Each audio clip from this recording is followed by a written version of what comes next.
ఇక కడప అన్నమయ్య జిల్లాలో ఉద్రిక్తత పరిస్థితులు అయితే నెలకొన్నాయి. రైల్వే కోడూరు నియోజకవర్గ పరిధిలోని పుల్లంపేట మండలం దాలవాయిపల్లిలో ఈవీఎంలను ధ్వంసం చేశారు.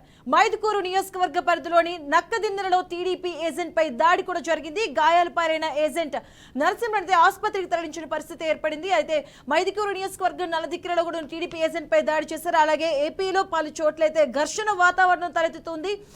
ఇక కడప అన్నమయ్య జిల్లాలో ఉద్రిక్తత పరిస్థితులు ఏర్పడ్డాయి. దీనికి సంబంధించిన పూర్తి అప్డేట్స్ మా కరెస్పాండెంట్ సురేందర్ అందిస్తారు. సురేందర్, మధు, ఏపీలో జరుగుతున్నటువంటి సార్వత్రిక ఎన్నికలకు సంబంధించినటువంటి పోలింగ్ ప్రక్రియ ప్రశాంతంగా జరిగింది అనుకున్న లోపే 2 గంటలు ముగిసేసరికి ఇటు అన్నమయ్య కడప జిల్లాలో ఒక్కసారిగా ఉద్రిక్త వాతావరణం చోటు చేసుకుందనే చెప్పవచ్చు. అన్నమయ్య జిల్లాలో ఉన్నటువంటి రైల్వే కోడూరు నియోజకవర్గ పరిధిలోని పుల్లంపేట మండలం దళవాయిపల్లిలో పోలింగ్ బూత్ నెంబర్ 192లో ఈవీఎం ధ్వంసం చేశారు. అక్కడ ఉన్నటువంటి నేతలు ఒకరిపై ఒకరు రాళ్లు రువ్వుకోవడంతో అక్కడే కార్లు కూడా ధ్వంసం చేసినటువంటి పరిస్థితి ఉంది.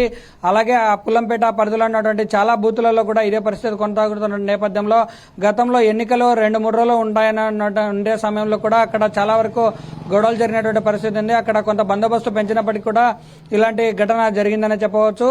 అక్కడ ప్రస్తుతానికి చాలా ఉద్రిక్తత వాతావరణం చోటు చేసుకుంది. అక్కడ ఈవీఎం ధ్వంసం చేయడంతో వెంటనే అక్కడ లోపల పోలింగ్ కేంద్రంలో ఉన్నటువంటి అధికారులందరూ కూడా ఒకసారిగా భయాందోళనకు గురయ్యి అక్కడ నుంచి వెళ్లిపోయినటువంటి పరిస్థితి ఉంది. వెంటనే అప్రమత్తమైనటువంటి అధికార యంత్రాంగం వాళ్ళందరూ ఏ విధంగా ఉంటారనేది మాత్రం చూడాలి. ఇప్పటికే అక్కడ ఉన్నటువంటి ఎస్పీ అలాగే జిల్లా కలెక్టర్ ఇద్దరు కూడా అక్కడికి చేరుకొని వాళ్ళను సరిచేసే ప్రక్రియ సాగుతా ఉంది.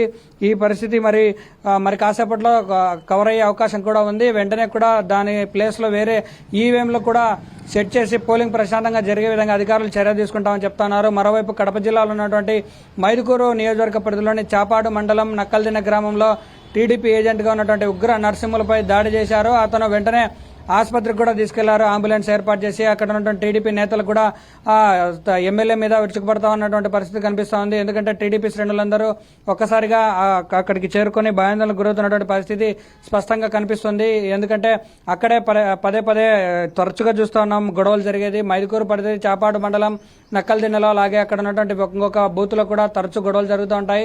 వీటిని అధికట్టడంలో అధికారులు విఫలమయ్యారు. ఎస్పీ పదే చెప్తున్నప్పటికీ కూడా ఈ గొడవలు కంటిన్యూ అవుతున్నాయి. మరి చూడాలి కాసేపట్లో అక్కడ ఈవీఎం ధ్వంసమైన ప్లేస్ లో మరొక ఈవీఎం ఏర్పాటు చేసి ఆ పోలింగ్ కంటిన్యూ చేస్తారనేది మాత్రం తెలియాల్సినటువంటి పరిస్థితి ఉంది. అధికారులు మాత్రం ఎక్కడా కాంప్రమైజ్ అవ్వట్లేదు. వెంటనే అక్కడికి చేరుకొని పోలీసులు భద్రతా బలగాలు కూడా దిగాయి. అక్కడ కొంత మోహరింపు కూడా ఎక్కువ అవకాశం కూడా కనిపిస్తుంది. మధు, సురేంద్ర, ఓవరాల్ గా కడపలో పోలింగ్ సరళి ఎలా ఉంది? ఎంత సమయం పడుతుంది? దానికి సంబంధించిన డీటెయిల్స్ ఏంటి? అసలు ఉదయం 6:30-7 గంటల ప్రాంతంలో ప్రారంభమైనటువంటి పోలింగ్ ప్రక్రియ సజావుగా జరుగుతూ ఉంది. దాదాపు 2 గంటలు ముగిసే సమయానికి 6%కు పోలింగ్ జరిగినట్లుగా అధికారికంగా ఇప్పటికే తెలిసినటువంటి పరిస్థితి. ఎందుకంటే ఉదయాన్నే కొంత ఈవీఎంలు మొరాయించడంతో కాస్త ఆలస్యంగా ప్రారంభమైంది. అక్కడక్కడ కొన్ని బూతులలో, మిగతా అన్ని చోట్ల కూడా ఇప్పటికే చేరుకున్నారు. ఎందుకంటే ఎండ తీవ్రతకు తట్టుకోలేనటువంటి వృద్ధులు అలాగే యువత అందరూ కూడా పోలింగ్ కేంద్రాలకైతే చేరుకున్నారు. ఇప్పటికీ దాదాపు ఒక 6% వరకు పోలింగ్ కూడా నమోదైనట్లుగా తెలుస్తా ఉంది. ఇంకా ఇప్పటి నుంచి కొంత పోలింగ్ పెరిగే అవకాశం ఉంది. ఎందుకంటే ఇప్పటి నుంచి పోలింగ్ జరగడానికి అన్ని రకాలైనటువంటి ఏర్పాట్లు చేశారు. 1-2 చోట్ల మినహా అన్ని చోట్ల కూడా జిల్లాలో చాలా ప్రశాంతమైన వాతావరణంలోనే పోలింగ్ జరుగుతూ ఉంది. ఇప్పుడు జరిగినటువంటి సంఘటనలను బేస్ చేసుకుని వెంటనే జిల్లా యంత్రాంగం అందరూ కూడా అలర్ట్ అయ్యే అవకాశం ఉంది. కాబట్టి ఇప్పటి నుంచి మరి ఈ గంటల్లో చాలా వరకు పోలింగ్ పర్సెంటేజ్ పెరిగే అవకాశం ఎక్కువగా కనిపిస్తుంది. Madhu, right, thank you Surender.